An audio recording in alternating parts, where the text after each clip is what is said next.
You're good to go? All right. Well, hello, everybody, and welcome to the Talk to Danielle podcast. I am your host, Danielle C. Baker. And before I introduce you to today's guests, I will say the usual, just like, follow, and subscribe to whichever channel you're watching or listening to. And just that way you can get the notifications on when the new podcasts come in. We do have one episode every week that comes out every Thursday morning. It comes out, it's available on many, many platforms. And today's topic is one that I find very important. And it's, we really need, I say that to every episode that I do, but we really need to talk about this. I've noticed it a lot working in schools for almost 2 decades. We're going to be talking about how we need to change the world's view on women with ADHD. And I say that because working in schools, we used to have girls in schools who had been diagnosed with ADHD, but they weren't taken seriously. We spent a lot of focus on the boys. But when it comes to the girls, we're just like, it's okay. You're just looking for attention or things like this. But that trickles down. We're not giving them the tools. We're not giving them the resources. They're kind of just being brushed off to the side. They know that something's different. They see all the attention that the boys are getting, and it's just not fair. So I'm just going to say it's not fair. And as a woman, I think it just amplifies because you're expected to do so much things. And I've heard that, it's just mom brain, or you have a lot on your plate.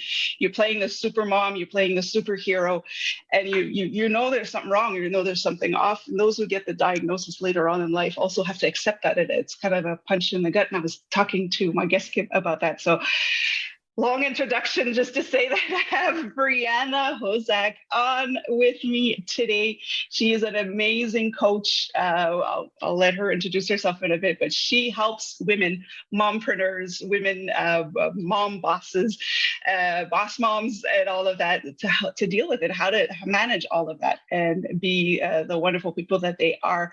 And what I love about it, before I give you the mic, Brianna, is how you say the world needs people who think differently, come up with new ideas, new solutions. And moms, that's what we do all day is and on the fly, like things turn quick when you're a mom, when you're in business. And so I love your point of view on that. So thank you, Brianna, for joining me. And can you tell us a little bit about yourself? Hi, thank you for having me. Yes, I can.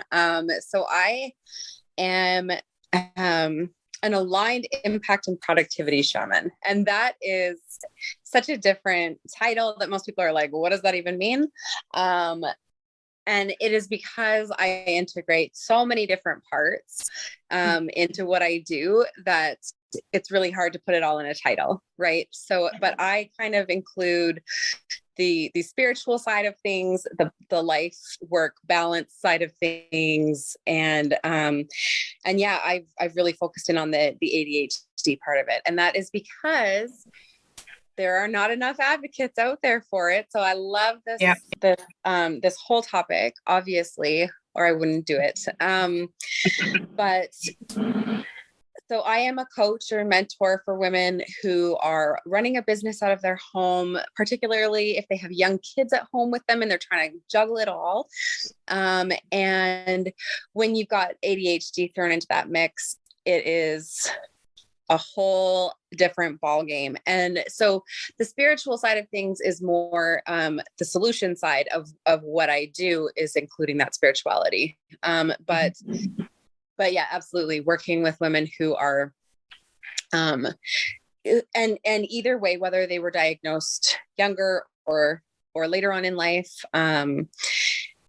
helping them to accept themselves, helping them to gain clarity on what they want to do with their life, helping them to get into alignment in their life so that they are headed towards the right goals. And then, helping them build the processes and learn the tools and systems so that they can manage it all and hold it all. And really, turning it into a superpower instead of this like drag on their lives so that they can be proud of who they are and realize that, like, actually one of my core beliefs is that, ADHD mompreneurs are the most, and I do mean the most powerful subset of human beings on this planet. And that is maybe an extreme statement to make. But I do believe that the combination of being a mom, an entrepreneur, and having ADHD just really, it gives you a different perspective. It gives you a different way of thinking.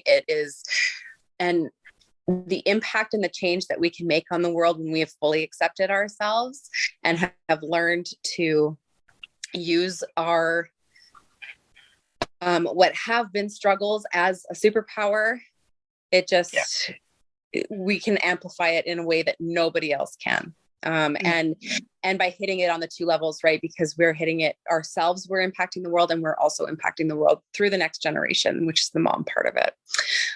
So yeah, that's kind of, I'm not sure if that answered your question. That is wonderful, actually. And I love, you said some really, really powerful things there, where I believe too, that where we're at now, we need people who look at the world differently. We need people who see things differently, will react, not react, I'd say more see a different side that most people, or those who kind of follow the wave, would not even think of. So I think that is wonderful. And what I love what you said is, once we accept who we are, because that is definitely, once you get that level, the world opens up to you. It's just incredible. And I see it happen. And like you said, it's just, that impacts the whole family, and it becomes exponential through one child. You're changing the world exponentially. So it's just wonderful. Exactly. You did mention, so absolutely. I believe that it is, like you say, it's a strong statement, but I think there's a lot of truth to it. Absolutely. Can you tell us a little bit, before we get into what you do and you know, how it affects the lives of the women that you work with? What are some of the biggest challenges that women with ADHD face? Well, okay. Women in general, not even just women with ADHD, but women in general are basically expected to have certain natural skills. Without any training, we're just supposed to know. Okay. Right. And this is a pet peeve of mine, obviously, but you know, we're just supposed to know how to take care of a house. We're just supposed to know how to raise happy, healthy, confident children. We're just supposed to know how to be organized enough to remember all of the appointments and all of the events and organize all of the events and all of the things. And when you become a mom, that doubles and then triples and then quadruples, depending how many kids you have, right? It just keeps adding to it. But all of a sudden you're supposed to not only be organized yourself, but you're supposed to keep other humans organized. And as it, like in general, because of the way that society is going now, so we are so busy all the time, right? The world is on such a fast track all the time, that the community and the way that women were raised in the past. Now, I am all for progress and for women's rights and women being equal and being able to work and all of this stuff. The problem is that we haven't then shared the responsibilities that were women's before with men. And so men aren't expected to just know how to take care of a home, to be homemakers, to be the child bearers, to be the child, not bearers, that is a physiological, you know, like that, whatever, but the child rearers. And so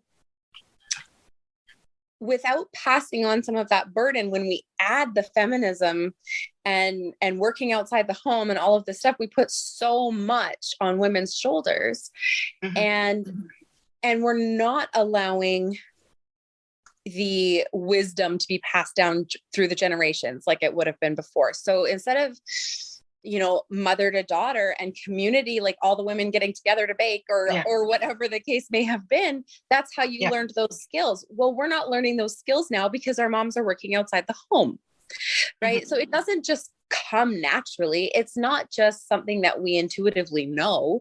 It's something that you have to learn. And some people, of course, have a natural inclination towards it and they learn it more easily, but they still need to learn it. It's not, you don't just know it. And so That's women in general. And when you add ADHD into the mix, those things in particular are what we struggle with. Mhm. And we're expected to just know them. And so when we're failing, quote unquote, at that, people are like so judgmental. So they're disgusted. They're ashamed of you. Like when it comes to, as a child, especially, it's like, what's wrong with you? Why are you not, doing things the way that they're expected to be done? And then as a woman, you're expected to have mastered basic life skills. But I can tell you right now that going into adulthood, I didn't have habits in place of taking care of myself physically. And that includes brushing my teeth consistently, having a shower regularly enough. All of that, like the basic functioning wasn't in place because I wasn't given the supports as a child to manage my ADHD. Right. And I've seen, like you ask about how does this affect women? Well, like I have, one of my exes had ADHD as well. So I've seen like the man's side of it and the woman's side of it. Right. And he can literally just be like, well, I don't know how to do that. And it's like, no big deal. Nobody cares. Nobody's like, what's wrong with you? He can be like forgetting everything and so unorganized, and nobody expects him to be otherwise. Yeah. And every woman that he's been with, myself included, took over all of the things that he just couldn't do because he has ADHD and he just doesn't get it. Right. And the thing is neither did I, but I still took it on. Right. Yeah. And nothing against the guy. I actually, like, we still get along. He's my oldest's father. And like, he's great, but really men in general are just not expected to have those same qualities. And so, for women with ADHD, the expectations are astronomical. And they are so much farther out of reach than they are even for the average woman. And when some of the things that we struggle with, right? The time management, the memory, the, all the executive functioning things, like all the planning and the emotional self-regulation and all of it, they're all pieces that are just so inherently expected of women. And so it's like, well, you're a woman, so you don't need help with that. Exactly. Yeah. But yes, I do.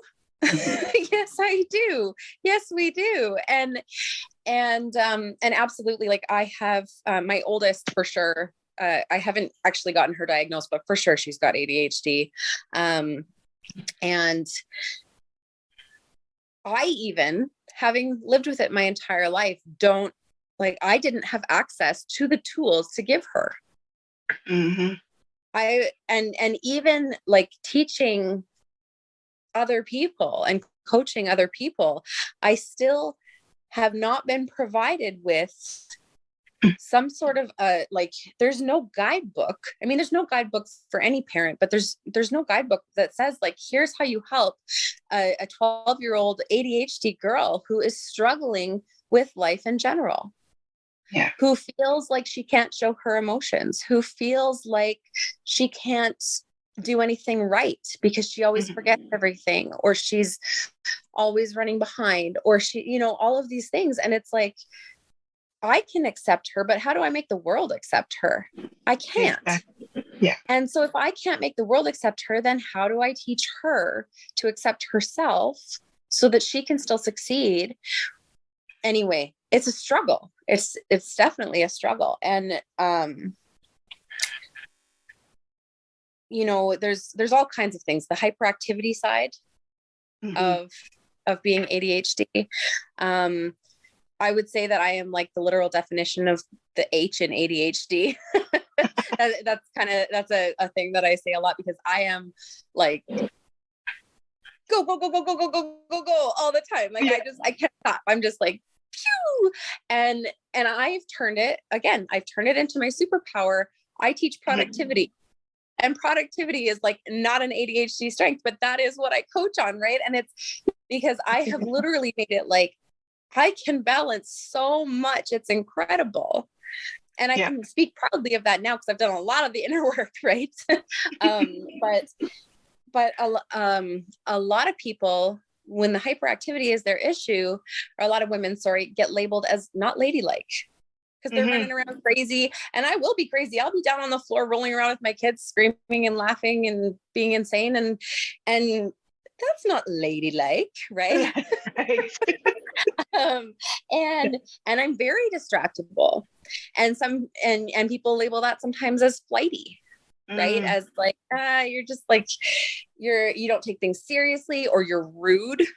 People find it really rude if you get distracted. And when it's something that you can't control, it's not being rude. Right. So yeah, that's, there are a lot of things. There are very, very many things that women with ADHD deal with that are not necessarily talked about very much, for sure. And that's why we need to talk about it more, because like you said, first of all, you're kind of led to believe that you're the only one going through this, that you're the problem.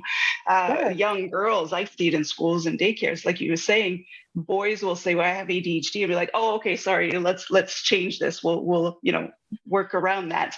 A girl will say, and it'll be like, oh, stop being rude is a word that used to be said a lot, or stop looking for attention, or just focus. It's the worst. That just would boil my blood when I heard that. So it's like asking somebody in a wheelchair to just get up and walk when they say, okay, well, just focus. And you see the struggle in that child, and there's nothing I could see it, but I didn't have the resources to say, okay, where do I begin? Where do I start with this to give this girl a fighting chance? Because when you do go into womanhood, the expectations are even harsher as a whole in the society, and you can't ask for help. You're taught not to be ashamed of it, to be embarrassed of it. So you won't reach out. You don't have, like you were saying, you get that circle of women that should be there to support you and let you breathe a little bit is not there. So there's a lot of work. We need to talk about it. So talk as much as we can to do it.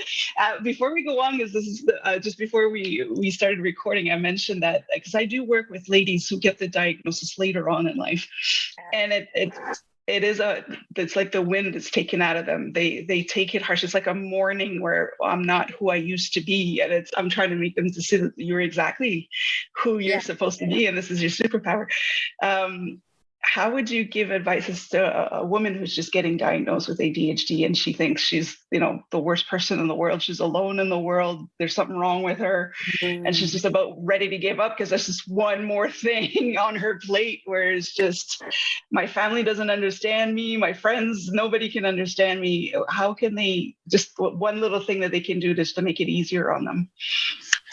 Well, okay. So, I mean, first of all, it is so common. And that's the problem is we don't talk about it. So I love that you're empowering that. It's something that I try to put out more and more and more. And people are constantly like, wow, like, thank you for sharing your truth. And thank you for being so vulnerable and all of this stuff. And it's like, everybody should be doing this. And I just, for me, it's just, I know it's hard for people, but yes, I just want to get that story out there. Right. So that people don't feel so alone in it.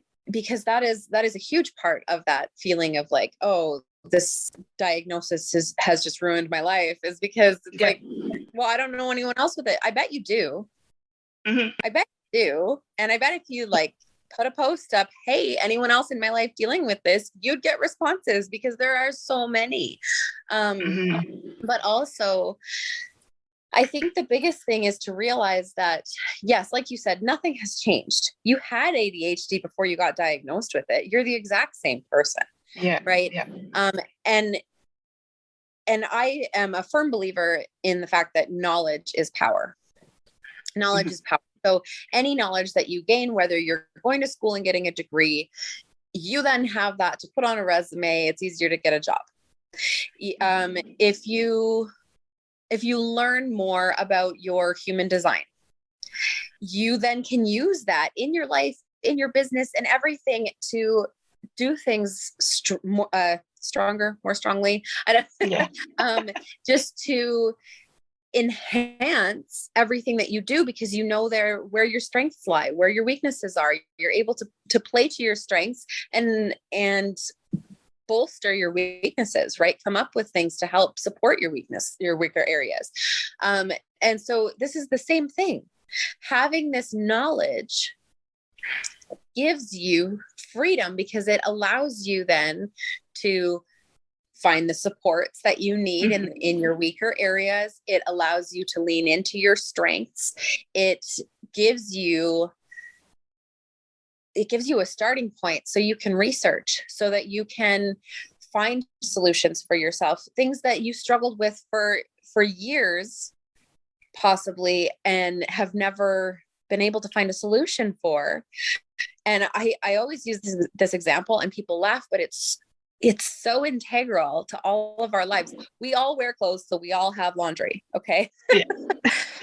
And one of the most common things for women with ADHD is to totally not even think about doing laundry until every piece of clothing is dirty and you're trying to run out the door and you have nothing to wear, or, to have the laundry mountains, to have the couch that is specifically designated for laundry, that just sits there always with clean laundry on it. There's no clothes in our closets, but there's a pile of clothes on the couch, that you can go dig through to find what you want. And everything we wear is wrinkly because it's never been folded, and so on and so on, right? It's so common. And that's been a problem, whether you got diagnosed with ADHD or not. But when you find out that you've got ADHD and you have an actual reason for losing track of time so much, and for your lack of ability to prioritize the tasks that need to be done, I shouldn't say lack of ability, but just that it's more difficult, right? We are able. It's just a matter of learning tools to help support us through it. But knowing that there's a reason for it, first of all, should set you free. It shouldn't make you feel like you've just been doomed to this life, because what it does is it tells you, I'm not an idiot. Right. I don't just suck. Right. I actually have a reason for why I struggle with this, and accepting ourselves and accepting that this reason is a good reason, and therefore it's okay. We're okay. Yeah. I'm okay. And forgiving ourselves in that way, just that in and of itself opens up the doors to progress, because when we can't forgive ourselves, we also hold ourselves in the place where we can't grow. Right. When we are like, I just suck and I'm a failure and I can't do anything right, we keep ourselves in a place of not being able to learn and grow and move forward.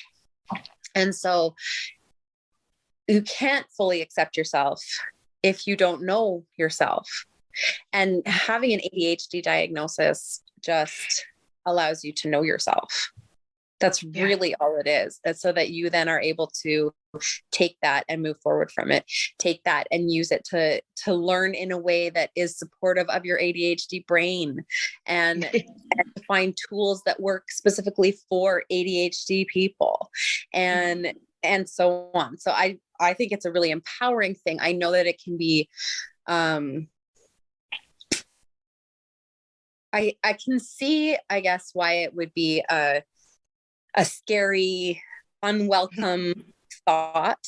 But yeah, first of all, just know you're not alone. Know that you are not alone. There are so many millions of people in this journey with you, and so many of them are women. And I do want to say, like, if you get that diagnosis, start sharing it loud and proud, because the more of us that do that, the more acceptable it becomes. And that helps other women in the future to not feel that same way that you felt when you got that diagnosis. Yeah, no, it is important to share, so that others can also accept the fact that they have a superpower and nothing's changed. They are exactly who they are meant to be, and to embrace that. Yeah. And to talk, I would say even further, to share how it feels for you, Yes. inside, because a lot of the times women will not have the words to express how it all feels. Because I've seen that when they Yeah. start talking about how it feels, and it's just all of a sudden you can tell they're, and then I can't manage this and I can't do that and I can't keep track of this, and it's like you just drop a roll of paper and it just keeps unraveling, Unrolling. unrolling, and you're pulling it back together, but it just keeps rolling away, and that's what it. And it's a big mess that you're pulling back together because you're trying to do it so fast. You're trying to do it so fast, so just share it. Yeah. Is again the women in general not being allowed to have feelings, not being allowed to be upset, not being allowed to stand up for themselves, or, all of this stuff that really ties into that as well. Because and like you said, sharing how they're feeling, that's a really important part of it, because that's another subject we need to talk more about, is how we actually feel. Yeah. Right. And allowing ourselves to feel. And, I mean, I was raised in a way that left me like incapable of feeling a lot. Like I literally just kept buried everything. I actually don't have very many memories of my childhood, because I literally blocked everything out, because anything that made me emotional was unacceptable. And I just moved past it. I buried it, and I literally don't remember. And I actually discovered more recently, which was very traumatizing for me, and I'm working through it still. But I was doing the same thing to my daughter without even consciously recognizing it. Like, you're fine, you're fine, you're fine. You're okay. You don't need to cry. Like I was uncomfortable with her feelings because I had never been taught how to be comfortable with my own feelings. And so I have had to, in the last few years, really get down and dirty with my own feelings and start to feel my own feelings. And it is very traumatizing. It is.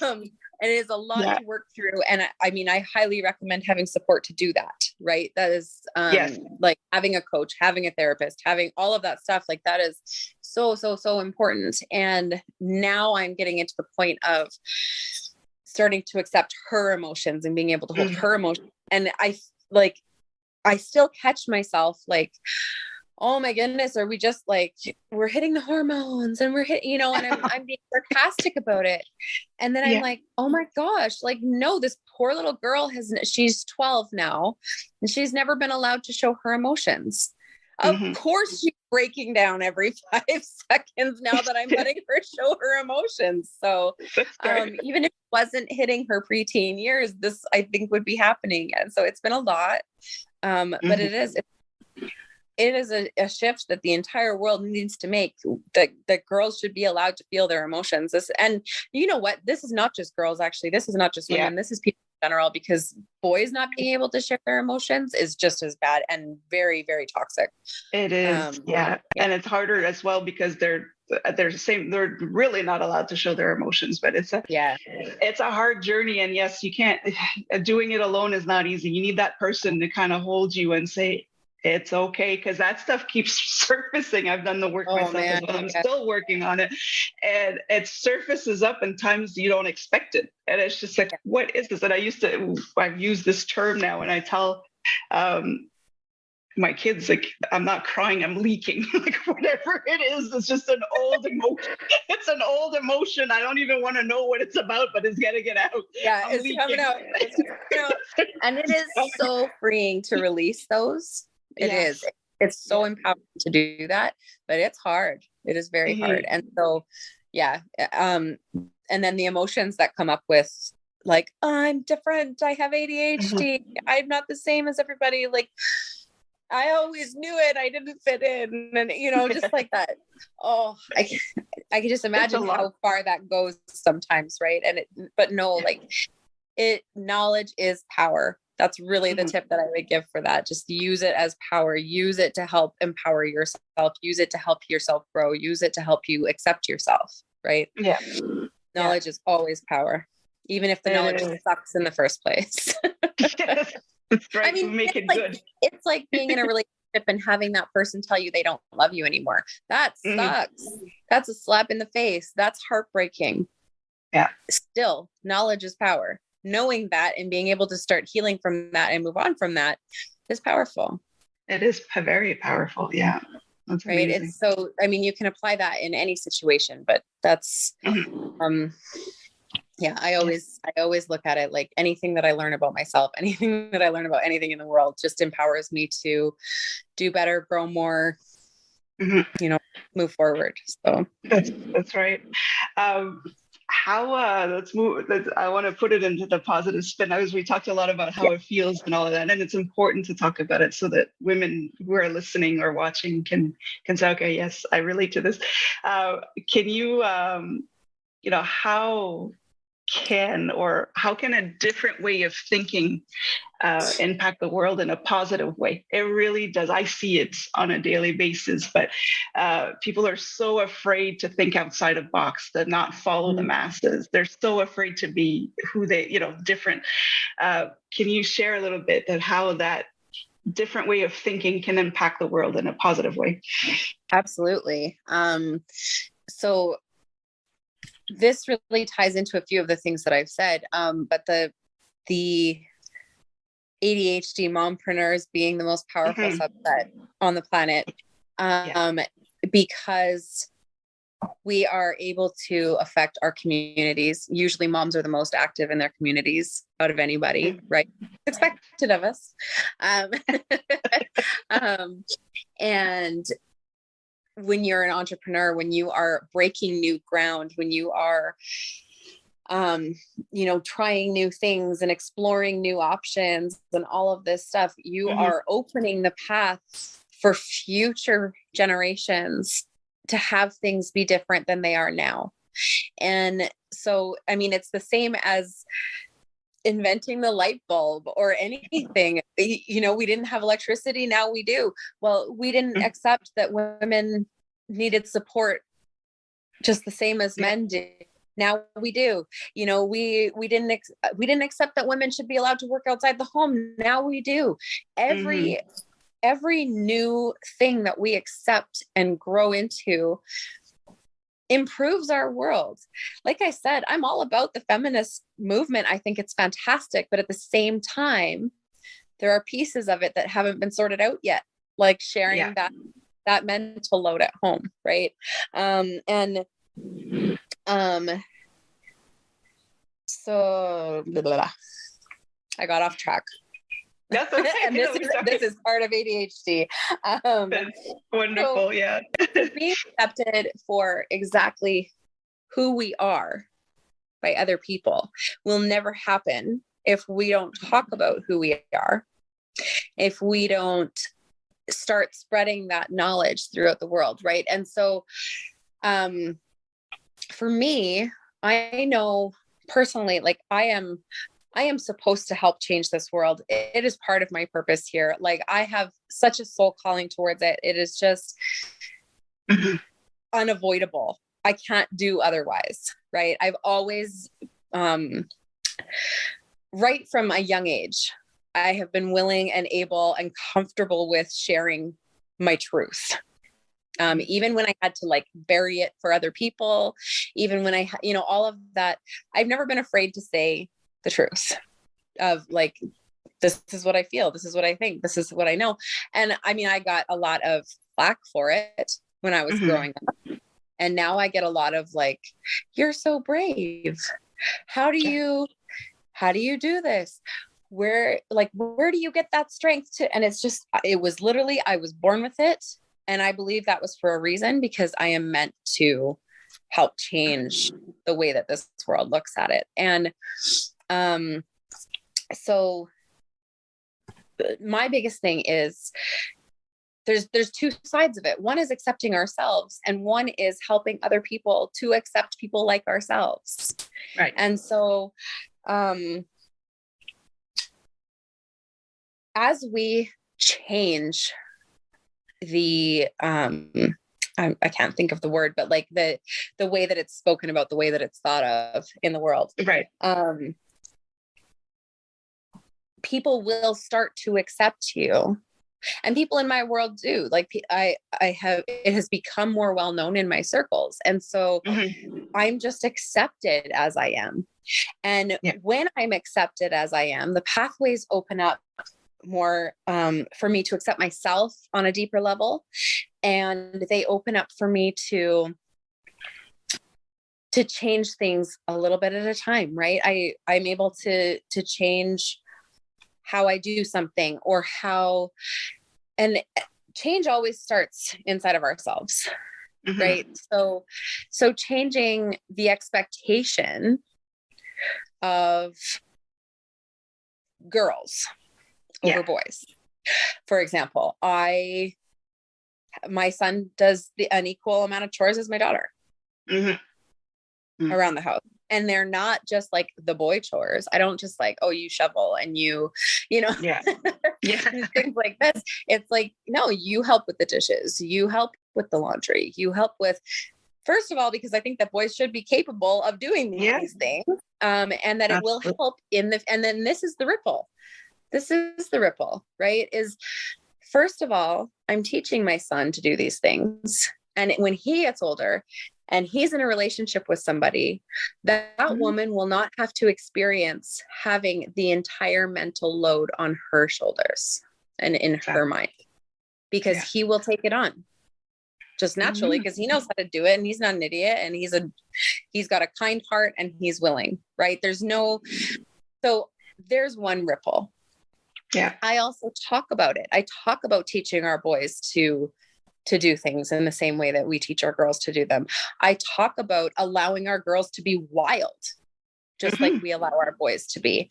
And this is something I'm more like, this is newer in my world, but like rewilding, becoming more wild. And as women, allowing ourselves to be free and wild and all of this. This is a huge, like, this is something that's more just coming into my messaging at this point. But allowing my girl to walk around in her underwear and a t-shirt the same way that my boy would, or, it really, if that's what she's comfortable with, then that's what she does. And I do teach her what other people might think.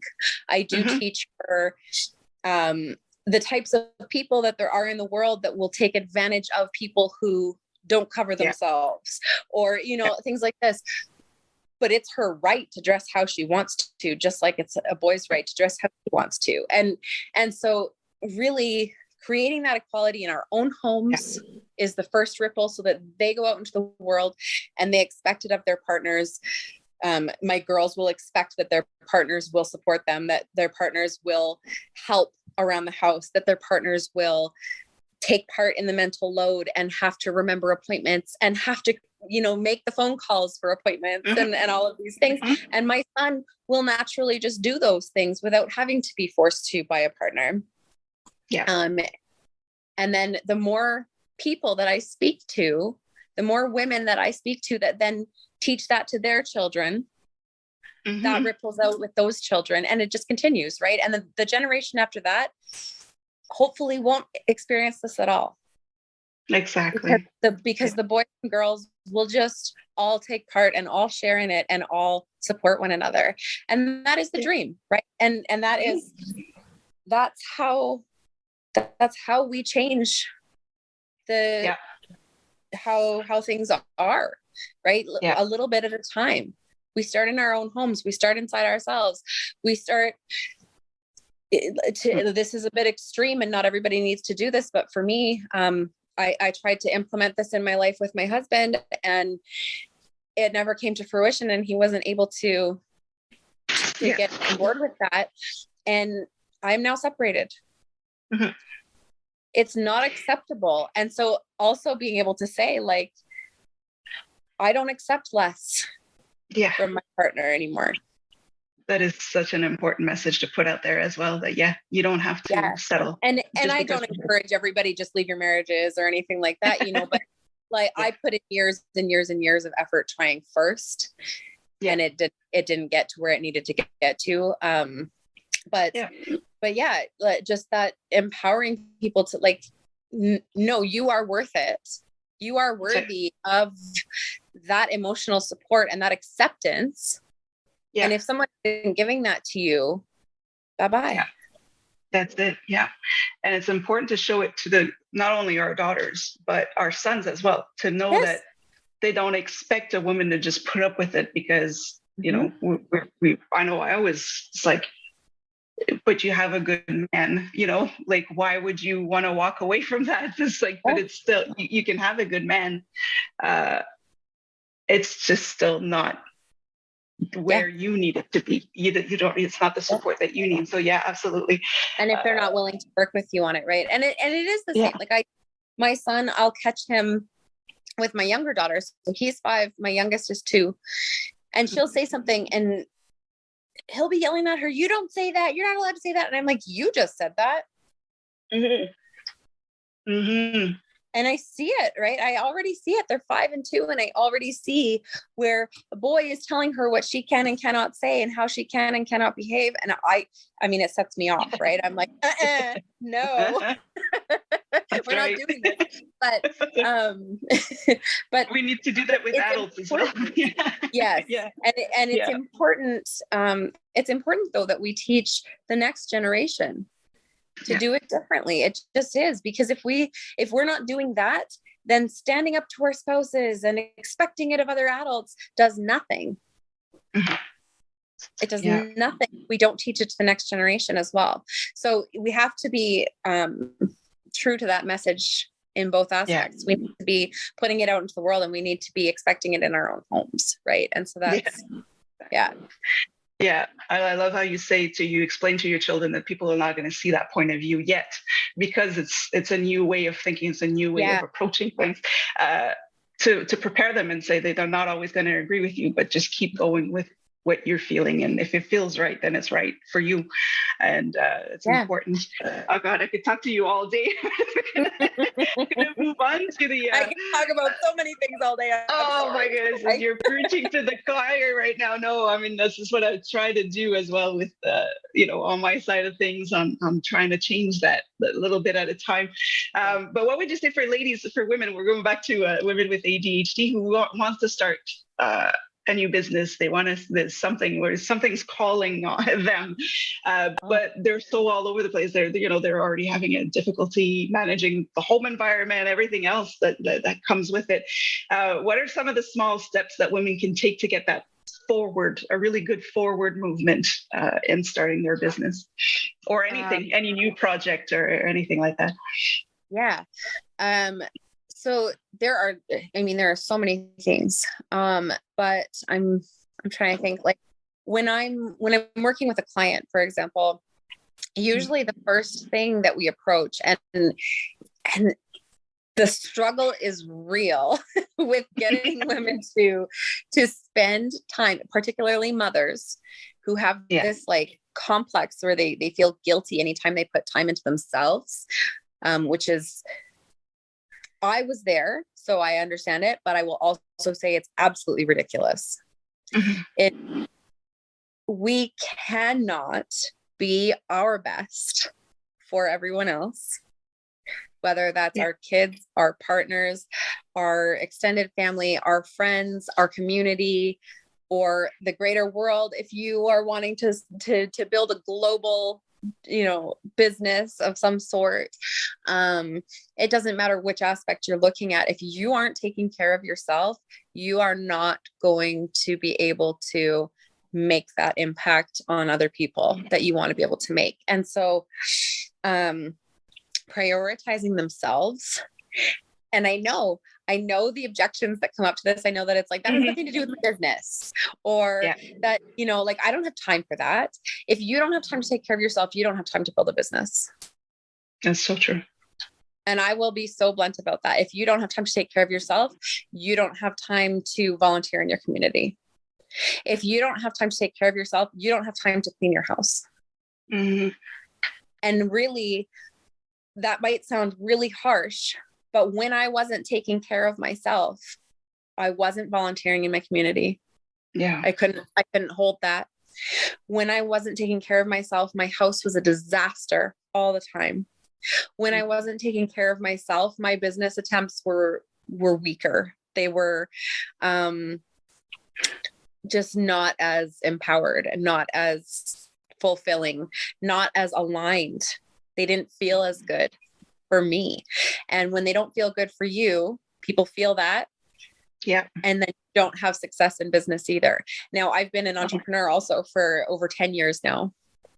I ran a day home out of my house. I watched other people's kids 50 hours a week. And I was also an unofficial parenting coach that entire time. Every family that walked through my doors asked for parenting advice. And I loved it, but it also wasn't in perfect alignment. It was just the easier thing that I could think of to do so that I could stay home with my kid. Right. Mm-hmm. And where am I going with this? The thing is, when I started taking care of myself, when I started, and people always hate this too, but I get up at 5 a.m. to take care of myself. Yeah. And I hate that. They all hate that. And I used to hate that. I used to be like, are you nuts? To people that would do that, right? Like, I like to sleep in. And I could, my oldest was the best sleeper, and she just, I could keep her up super late with me, and then she would sleep in all day and I could sleep in all day. And it was fantastic, quote unquote, right? It was horrible. It was not a good thing. It didn't serve her well going into school. It didn't, all of that. But I get it. I used to love to sleep in. And now when I sleep in, I have the crappiest days. I just really do. Nothing seems to go right. Things aren't working smoothly, all of that stuff. And it's because when I get up early and I spend some time alone on myself, on what matters to me, on filling my cup, I am so much more powerful.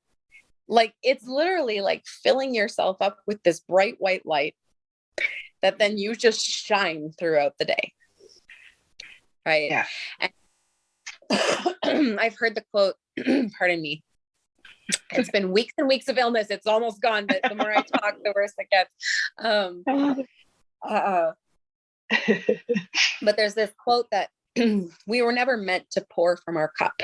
So when people talk about pouring from an empty cup, how that's impossible, or they talk about you need to fill your cup so that you can pour into other people's cups. No. No. Yeah. You need to fill your cup until it's overflowing and pour into other people's cups from the excess that flows out of your cup because it can't fit. You need to take it beyond filling your cup. Right. And so when I say that they need to prioritize themselves if they want to grow a business or if they want to, this is why. Because you take that time, and it doesn't have to be hours and hours. I spend a long time because I love it. I just love it. And, but it doesn't need to take that long. You can take 5 minutes, 10 minutes, 15 minutes. Yeah. But I do recommend doing it first. Get up before your kids and do it before they're awake, and you'll wake them up with a smile on your face, on time. Yeah. You won't be rushing to get out the door. You'll be loving and happy, and they will respond in kind. Your kids will listen better. Everything will flow smoother. You won't be rushing around like a chicken with your head cut off, trying to find things in the morning because you're not running late, because you didn't sleep in, because you got up early and took care of yourself. Right. It all flows together. And when you do that and your kids feel that like they are your top priority, they don't even realize you were your top priority before they woke up. Right. Exactly. But they feel that deeply, that they are your top priority and that you love them so much and all of that. And then, you send them on their way to school and they have a better day at school. And then they come home and they're not miserable. That's right. And you're not having to deal with so much drama. And that is time consuming and emotion consuming and all of that stuff.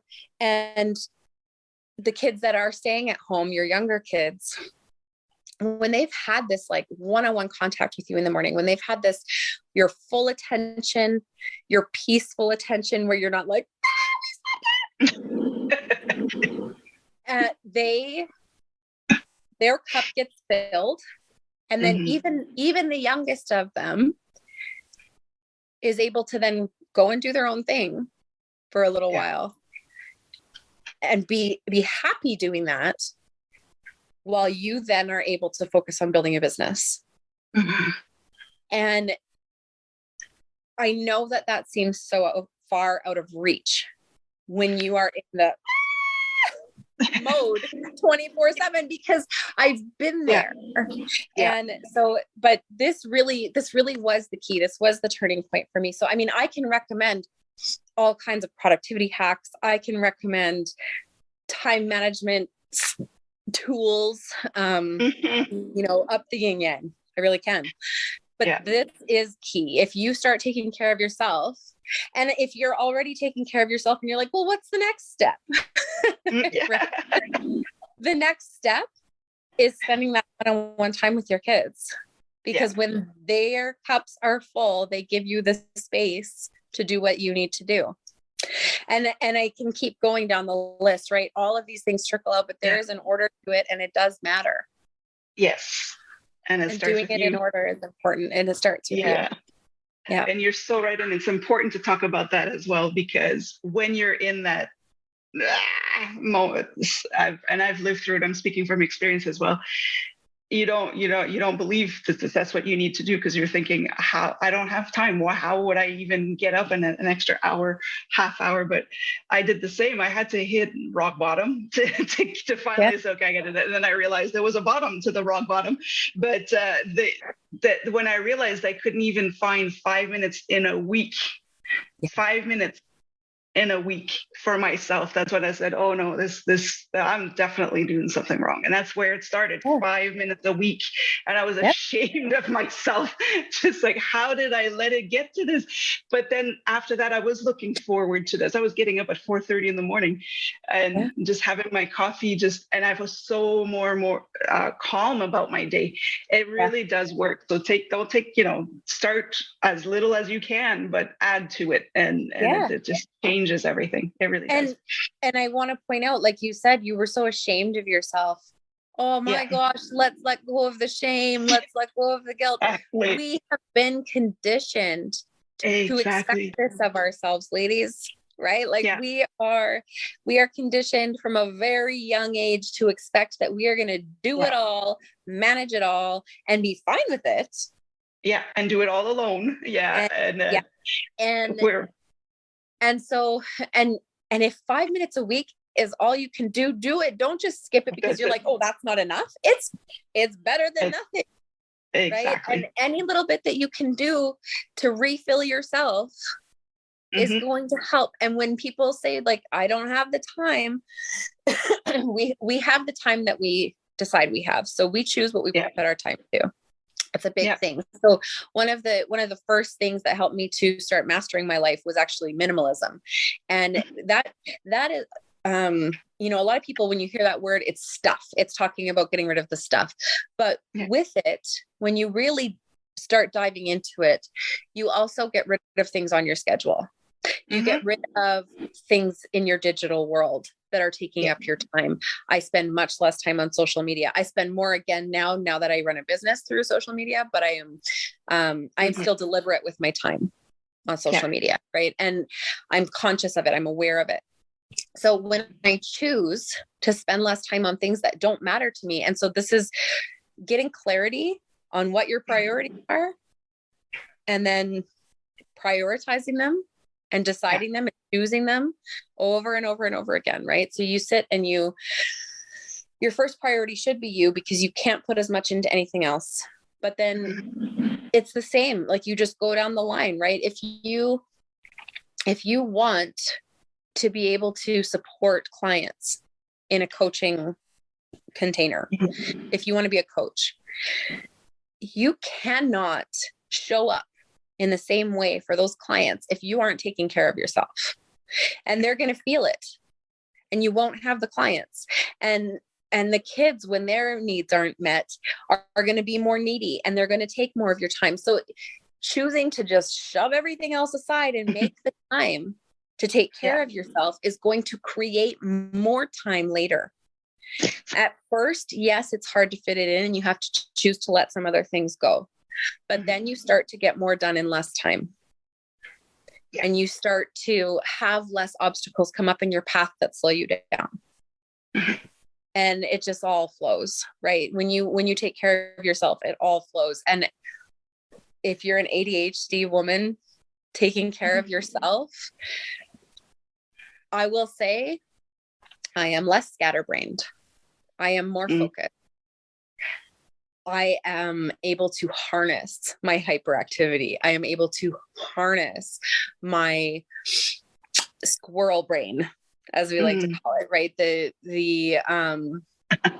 Yes. Just the distractibility, right? I'm able to like see the possibilities in everything. But now I am also able to put a pin in it instead and come back to it and have a system in place that will help me to remember to come back to it because it has so much potential instead of allowing it to take over what I was supposed to be doing.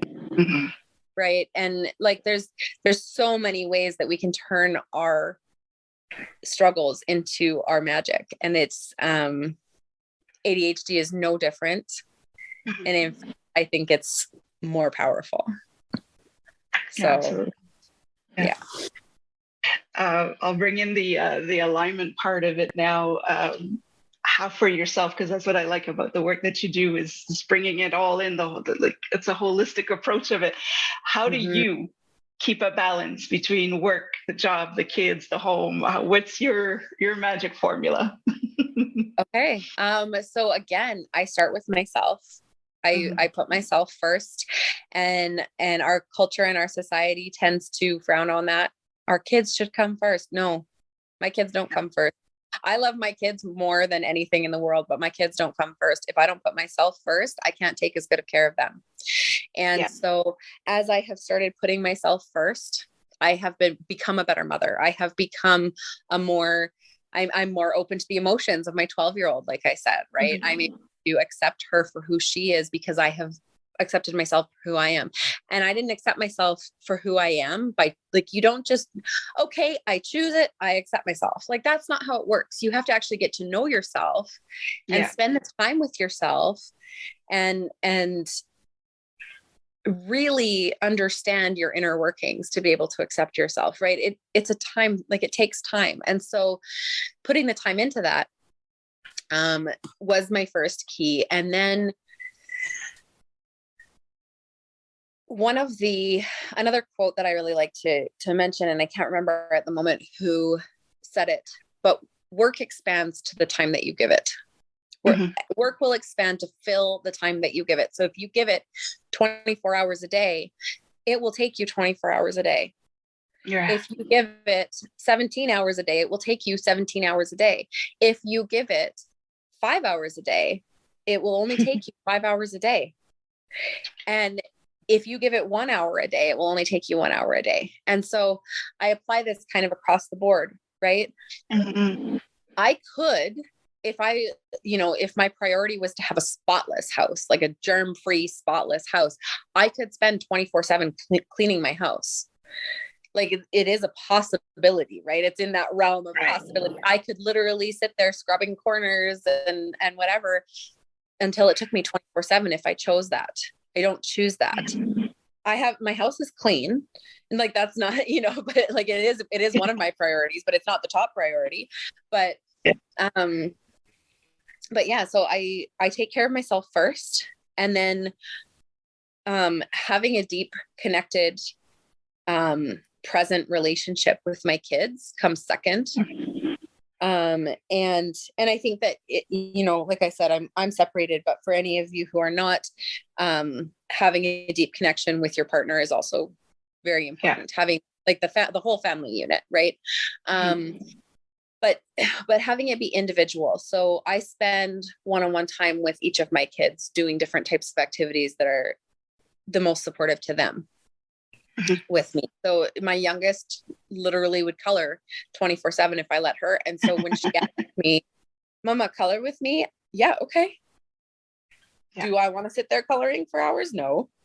I do it because that is what helps her to know that I'm there for her, that I care about her, that I care about what she loves, and so on. And that will ripple out as she gets older. And same goes for my son. He loves playing board games, even though he doesn't really get the rules yet. We do that all the time. My oldest right now, she's too cool for most of the stuff. So we watch shows together. You just roll with the punches. Yeah. It depends on what stage they're at. Right. But right now that's what's been working for us. We also do read together.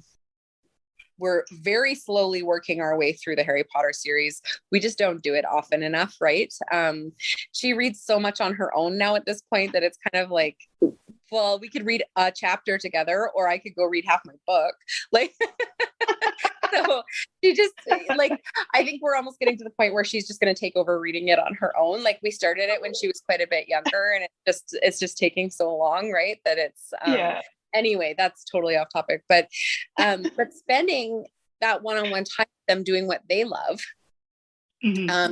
being willing to sacrifice of myself so that they can do the things that they love with me, so that we really build that connection, and having it be, I've created the life where I can actually be present doing those things and not worrying about work or answering that message, or I can turn off my phone, and like the people in my life know that if they message me, it doesn't mean I'm going to message them back right away. Yeah. I message them when I have the time, because they are not my first priority. My family is. And that has been, I had at the beginning, when I first started putting that into place, I had people get angry with me for not responding right away. And it was just like, excuse you, who are you to expect me to respond right away? You should be my priority over my kids, over my husband, over my home, over my, like, no. But that is what a lot of, our society has become, this like, go, go, go, go, go, go, go. And we're always on our phones and whatever. And so choosing deliberately to remove that from my life, helped me to become more present. So that's a little tip for, like, if you want to actually get more present with your kids, not just spend the time, but actually be present during that time. Be present. And then having, I've built schedules for my cleaning in my house, because if I don't have like Wednesdays, this is what I do.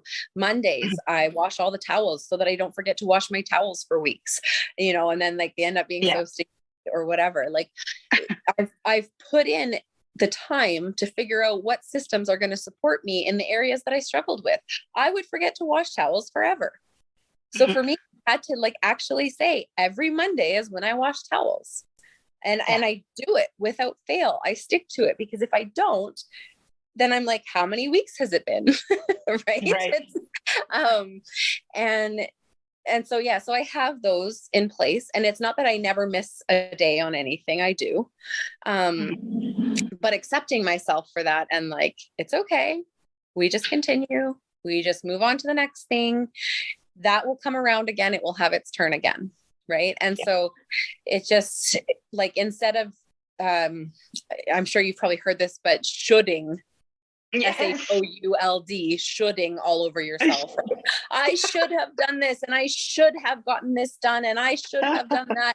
And we just make ourselves feel like crap. And when we feel like crap, we get less done. That's right. And it's not about just like, oh, whatever, I don't have to do anything. I don't have to take the responsibility. Yes, I still take the responsibility. But when I make a mistake, when I slip up, when I forget something, it's okay. And just learning to like, no big deal. And I mean, this is what we teach our kids, right? Our 2-year-olds, when they feel something, no big deal. It was just an accident. We're going to wipe it up. Like, no big deal. Well, we need to do that for ourselves too. Right. And so I take care of myself. I spend time being present with my kids deliberately every day. I do little bits around my house to keep my house clean every day. I don't love having one big long cleaning day, not my thing. So I do a little bit here and there. I've also built structures into that, like having cleaners in my bathroom, so that every time I'm in the bathroom, if I notice something, I can just wipe it down right then. Right. And then it's just done, and not like procrastinating those little quick tasks. Mhm. because now I've experienced how little time they actually take, and whatnot. And then, so it's always myself, my kids, my home, and then my business kind of thing. And with that, it's a little bit of like a give and take. So sometimes, my extended family or my friends need to come before my business, and sometimes they come after my business. And it just depends really on where I'm at, what's going on.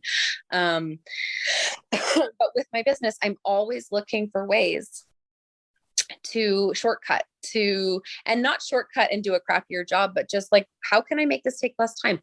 What am I Mhm. doing that I don't actually need to be doing that I can just take off my plate? Right. And even with spending a couple of hours to myself in the morning, every night, I have time to myself again before That's I go to nice. bed. Yeah. And I read a book that is not work related, that is not personal development related, that is not stimulating my brain. I read fiction that is Mhm. just for fun, and that I can just like turn right off, no problem, and fall asleep afterwards. I turn my Right. screens off an hour before I go to sleep.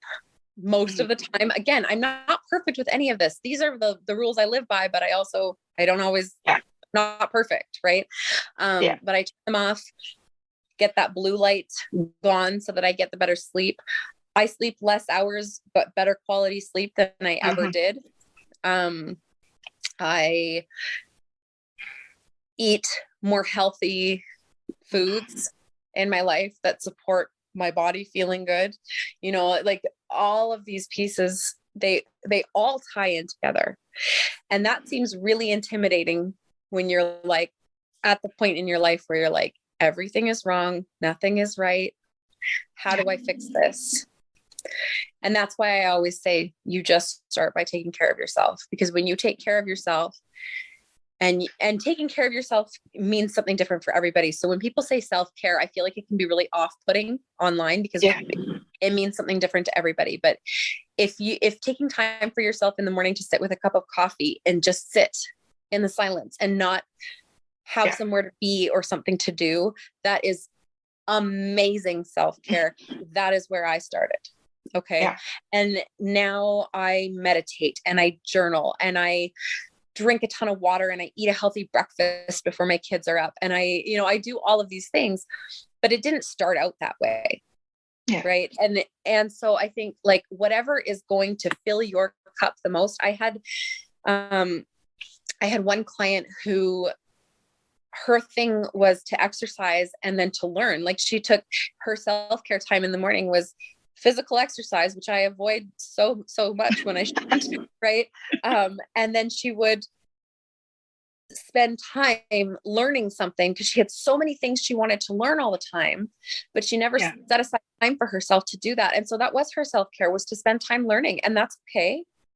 Yeah. Whatever Absolutely. it is that fills you up and makes you feel amazing is what you Mhm. should do for your self-care time. And so making that a priority, it will just start to ripple out into the rest of your life. It will cause you, like it will create clarity for you Yeah. so that you're then able to see what needs to change in the rest of your life. It will clear the pathways for you so that you're able to like, I see how I could spend 5 to 15 minutes with each of my kids every day Yeah. without it feeling like a drain on me. I see how I could manage the cleaning in my home so that it's not never ending. That's always the thing. Oh, the laundry never ends. The dishes never end. It's true. Yeah. But there is a point in every single one of my days where I have no dishes to worry about and no laundry to worry about. And that Yeah. is an amazing feeling, let me tell you, coming from the laundry mountain queen and the laundry couch queen and all of it, because I was there. Yeah. And it just, all of it stems from taking care of ourselves, all of it. Mm. So Yeah. if you take that time, it will create more time in every other area. It will create the clarity in every other area. And you will then be able to find all the puzzle pieces. Mm. And of course, I suggest getting support with this. You want to do it fast. It took me years. It took me years to get to where I am. So I help my clients do it faster. That's right. That's really what it comes down to. So if you want support with it, reach out, and it doesn't have to be to me. Reach out to somebody. There's lots of gurus out there, right? That can help with this. Like and with whichever part you're struggling with the most. Mm-hmm. And you pick what works for you as well. Mm-hmm. Sorry. I'm sorry. Yeah. No, I was saying, and you pick what works for you, because what works for somebody may not work for you. Yeah. Exactly. Yeah. And my methods aren't always exactly what my clients need. And so we work out a method that works for them. Right. I don't just like teach my one strict way and that's it. Like it's just a matter of finding. And this is where my ADHD superpowers come into play, because I am so amazing at thinking outside the box and finding what works for a specific person instead of, no, this is the only right way to do it. Right. Like if I'm going to propagate that there's only one right way to do it, I'm no better than the people who are like, oh, girls can't struggle with ADHD. Yeah. You're right. It doesn't work. There is no one right way for anything. I don't believe that for a moment. And so, and that is what I think is such a superpower for women with ADHD, especially in business, where we're just able to be like, no, I can do this differently. Yeah. Yeah. And being able to do things differently releases us from having to worry about all the expectations of men and of the world and of, all of the things, because we find a better solution. And it and it might take people a while to adjust to our solution and like accepting it. But then when they see that it works, they always accept it. When they see that it works, it's like, okay, well, I mean, if it works, it works, right? It works. If they don't, they really stuck in their ways, but you can't get them all. That's right. Exactly. What is new with you? What do you got going on? Any new projects? Anything new coming up for you? Yeah. So over the last year and a half, I ran a quarterly mini mind, which was to plan in your business, for the next quarter. And actually I have adjusted it because before I ever decided I'm working with ADHD women, I was working with ADHD women. They're just the people who I called in. And so, so when I was doing this, the way that I had it set up wasn't actually ADHD friendly.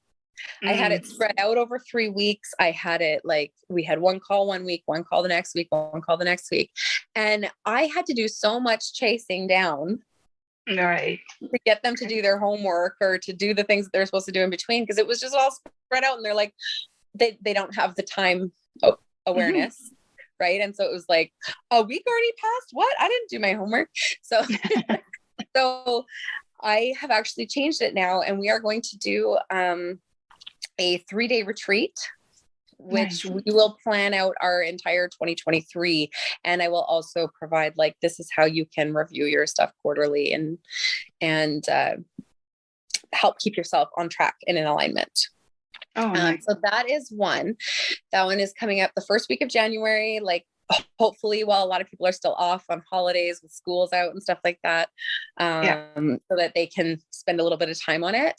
I know a lot of parents, even if they work outside the home, but they're trying to build a side hustle, this kind of gives them I'm home anyway, so I can do this right now while I'm off with my kids. Right. So yeah, we're going to do that the first week of January. And then starting the second week of January, I am running a 3-month mastermind actually, called the Chrysalis Incubator. And this is, we are building a habit of being in alignment. And so even if you're not super spiritual already, I think it's really important to have a spiritual practice, whether that is sitting in nature and staring at the beautiful colors, meditating, praying, going to church every Sunday, whatever works for you. Right. And so this mastermind, this incubator is going to be, for women to explore different modalities, first of all. So I actually have a bunch of guest speakers lined up that are amazing. I'm super excited about it, that will talk about different modalities of spirituality. So we've got, deep breath work. We've got, learning to manage your energy cycles, especially as a woman and particularly as an ADHD woman. She specializes in helping us to understand where we're at in our cycle so that we can, again, lean into our strengths and support our weaknesses. Right. And I've got, actually my shamanic teacher who's going to come in and talk to us about shamanism. I can't remember the exact wording she used, but like, I'm so excited. I possibly have a lady coming in to talk about dolphin Reiki. Nice. Like just, there's so many different things to explore. And so this is going to be a container where we explore different things.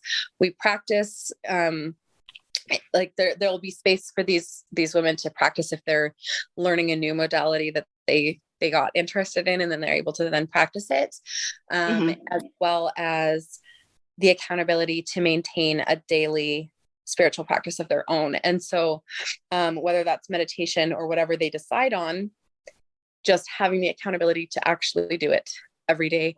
I do think that spirituality should be part of our self-care. Personally.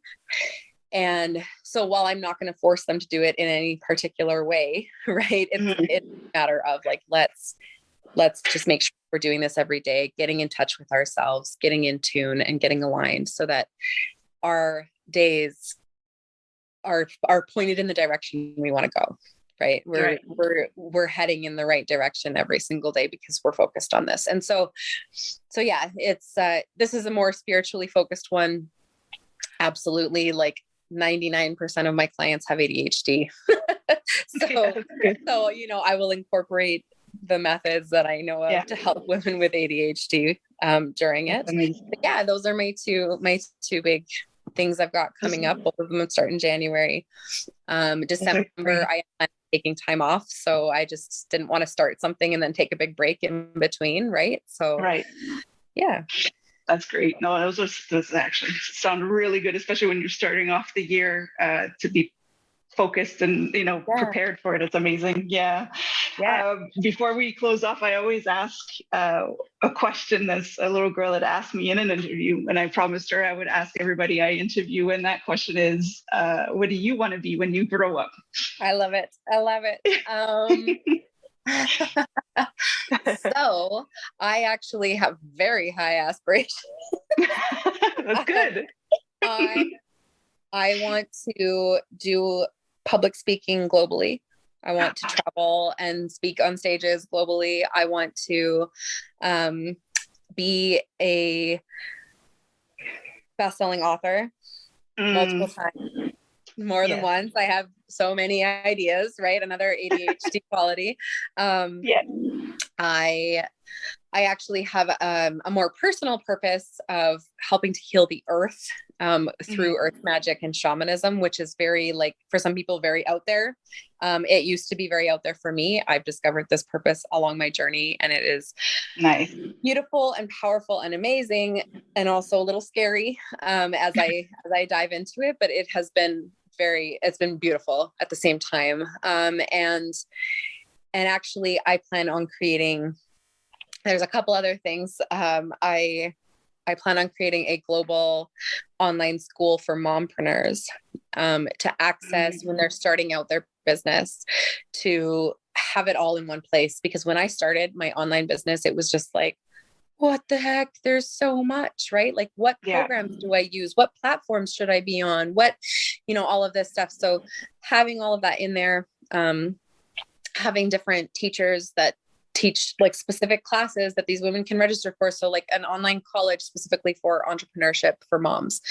And then I also plan on introducing entrepreneurship classes in physical schools, in like from elementary to high school schools.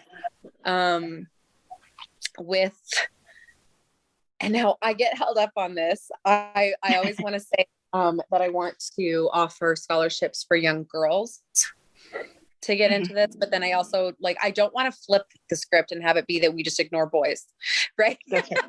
So I'm not sure about that, but I think specifically the scholarship for girls to get into my online Yeah. The online entrepreneurship college type of a thing. So I'm not sure how it's all going to play out or look at this point, but like I said, I have huge aspirations right now. I'm actually illustrating a set of children's books because it's a book on entrepreneurship for kids. And I was like, how aligned is that? I have to be part of this. Exactly. So That's right. A lot of different things, but yeah. So, and this is the beautiful part of it, is not knowing how it's going to come up, but it will. And that's your superpower, the creativity, the thinking, looking at the bigger picture, thinking outside the box is what gets you there. So it's the journey itself is the fun part. It's amazing. I've kept you long and I could keep going, but for people that want to learn more about what you do, what you teach, working with you, and all these upcoming great projects that you have going on, how can they reach you or follow you or contact you? And I will put that information in the description and in the comments as well, so they can contact you. Yeah. So my main focus is on my Facebook group. I'm creating a community there for women to come together and have that support. And that circle that we don't have anymore in our lives. Right. So that is what I'm building in my Facebook group, just to, have everybody have that access. I also do share lots of tips and things like that in my group. I do, now a weekly consciousness shift, which is just a mindset talk. Like I just kind of rant on specific subjects. And so far they have been like, people are like, that is amazing. And like mind blowing, all this stuff. So they're great. I also do shamanic card pulls, inside my group and things like that. So it's a really fun space. It's a great community. I love it. And I have, again, big ideas of where I want it to go. Right. And so that is main focus. I am on other platforms, but barely. So really Facebook is my space. Absolutely. Like they can find my services on my website and stuff like that, which I can also give you to post. But they can find me on social media, Brianna Hosack, pardon me. And whether they follow my personal page or join my group, if they're aligned for the group or whatever, that is really the best way to reach me. And I always welcome DMs. I love getting to know people. I'm very friendly. And particularly for members of my group, I love to really deeply know them and build those relationships. So yeah, my group is the main, for sure. Excellent. And I'll put that information in the comments in the description so people can follow you. So again, thank you so much. Like I said, I could talk forever about this, and I think it's great. I really appreciate you coming on and getting a conversation going. And anybody who's listening and resonates with you, do join in on the conversation, put in your comments, and let's help everybody out there that needs it. So thank you so much. Thank you, everybody. Putting up with long speeches, because I talk forever too about this stuff. So it's wonderful. That's why the show's called Talk. So we gotta talk. So for everybody listening, again, don't forget to follow, like, or subscribe to the channels. Make sure you follow Brianna as well and the wonderful work that she does. And until next time, stay safe, stay awesome, and we'll talk soon.